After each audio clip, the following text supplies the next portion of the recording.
Доброй раніцы, панове. Тут я убачыў в інтэрнэце допіс у сетцы X, па-ранейшаму называлася Twitter, гэтая сетка. Допіс Гурневіча, который працуе на радыёстанцыі «Свабода». Ну, скажем так, не на радыёстанцыі, но у медыйным праекце, который называется «Радыё Свабода».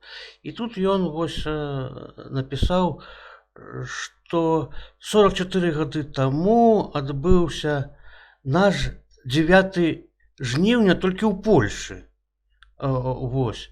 І ён праводзіць аналогію тыя падзеі ў Польшчы, калі былі страйкі, камуністы пайшлі на кампраміс, на саступкі, легалізавалі салідарнасць, але калі ўжо справы сталі паварочвацца такім бокам, што салідарнасць магла ўзяць уладу, а савецкія войскі маглі акупаваць краіну, Польшу і замяніць грамадзянскае кіраўніцтва польскае сваімі ваеннымі генераламі, то тады польскія ўлады увялі, значыцца, вайсковы стан, вось, прыпынілі все, значыць, актыўныя дзейнасці салідарнасці і апазіцыі, і гэта доўжылася ўжо шмат гадоў, ажно да таго часу, як распаўся СССР, і толькі пасля гэтага палякі атрымалі рэальную магчымасць правесці дэкамунізацыю і нейкія такія эканамічныя рэформы. Вось, і тут вось гэты Гурневіч такім чынам паказвае, што ну нічога, пачакаем і мы, калі падзеі будуць для нас вельмі спрыяльнымі. Ну, в тым сэнсе, што Расія распадзецца, ці будзе пераможана, і тады мы таксама правядзем рэформы. Значыць, вот, паглядзіце на фота, тут все красамоўна паказана. Ну, толькі тут, разумееце, да гэтага тэкста альбо да гэтага фота трэба дадаць пэўныя, значыць, дадаткі. Так, што Валенса, які тут, ось, видите, фігуруе на фоне сцяга польскага, і который быў фармальным лідарам салідарнасці, бо рэальна там кіравалі іншыя людзі у той салідарнасці на той момант. Дык вось на самой справе гэты самы Валенса быў агентурай польскай дэфензівы, кантраляваўся не толькі польскай дзяржбяспекай, адпаведна, але таксама Масквой кантраляваўся. Польская дэфензіва дала яму клікуху «Болек». Ну і тут таксама усплывае непасрэдна аналогія з агентурай, которая кіруе кожнай беларускай апазіцыйнай структурай і кантралюецца Масквой. Ну, пачынаючы, я не ведаю, я так думаю, што пачынаючы з сярэдзіны 80-х і з канца 80-х гадоў мінулага стагоддзя. За рэдкім выключэннем вся апазіцыя кантралюецца дзяржбяспекай беларускай і, адпаведна, маскоўскай. І вось з-за гэтага, што рэформы праводзіў былы агент польскай дэфензівы, Польшу да гэтага Расія, бо рэформы он праводзіў не такімі, як трэба было праводзіць, і ён не зрабіў іх незваротнымі, і вся гэта польская, значыць, нечысць засталася пры ўладзе, і калі нават не пры ўладзе праваахоўчай, судовай, то пры ўладзе эканамічнай і часткова палітычнай. І на гэтым тле, значыць, утварылася нават дзве Польшы зараз. Пра гэта самі палякі кажуць. Адна частка вельмі задаволена вынікамі рэформаў. Вось.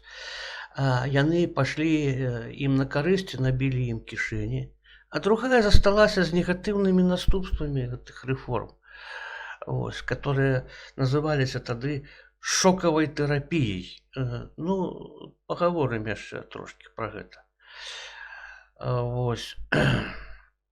Менавіта гэтага і дамагалася, дарэчы, номенклатура на чале з Валенсам Болікам стварыць для сябе спрыяльныя умовы у далейшым. Вось. Каб правесці рэформы на сваю карысць, а не на карысць усяго насельніцтва. Ну, больш таго, рэформы паводле Валенсы былі не толькі палітычна непаслядоўнымі в гэтым сэнсе, бо яны былі паслядоўнымі ў тым, як іх хацеў правесці сам Валенса і ягоныя, так сказаць, закулісныя кіраўнікі. Але гэтыя рэформы наўмысна стварылі такіх вось крымінальных і паўкрымінальных алігархаў у Польшчы і пазбавілі большасць палякаў сацыяльнай абароны. Але Польша чаму перажыла гэта ўсё? Все гэтыя выбрыкі Валенсы, таму што атрымала фантастычную грашовую падтрымку ад захада. Толькі таму яна здолела трансфармавацца і зараз набіраць абароты ў эканоміцы, а хаця яе дагэтуль трасе ў палітыцы. Ну, а Валенса атрымаў Нобелеўскую прэмію міра.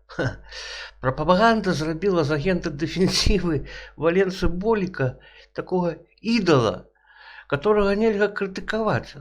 Пра яго нават нельга казаць адкрыта, што ён быў агентам, хаця існуюць все доказы, дакументы адкрыты, кожны можна азнаёміцца. А ягонага прэм'ера Бальцаровіча, который вот эту шоковую тэрапію рабіў палякам, зрабіла нейкім чараўніком-эканамістам, ну, які нібыта рэфармаваў Польшу, а не зрабіў жабракамі яе насельніцтва. А чыноўнікам і бандытам аддаў дарам народную маёмасць. Яшчэ раз паўтаруся, без дапамогі захаду Польша не здолела бы правесці нічога абсалютна, ніякіх рэформаў і жыла бы цяпер, ну, не ведаю, як Украіна магчыма. Як Украіна магчыма.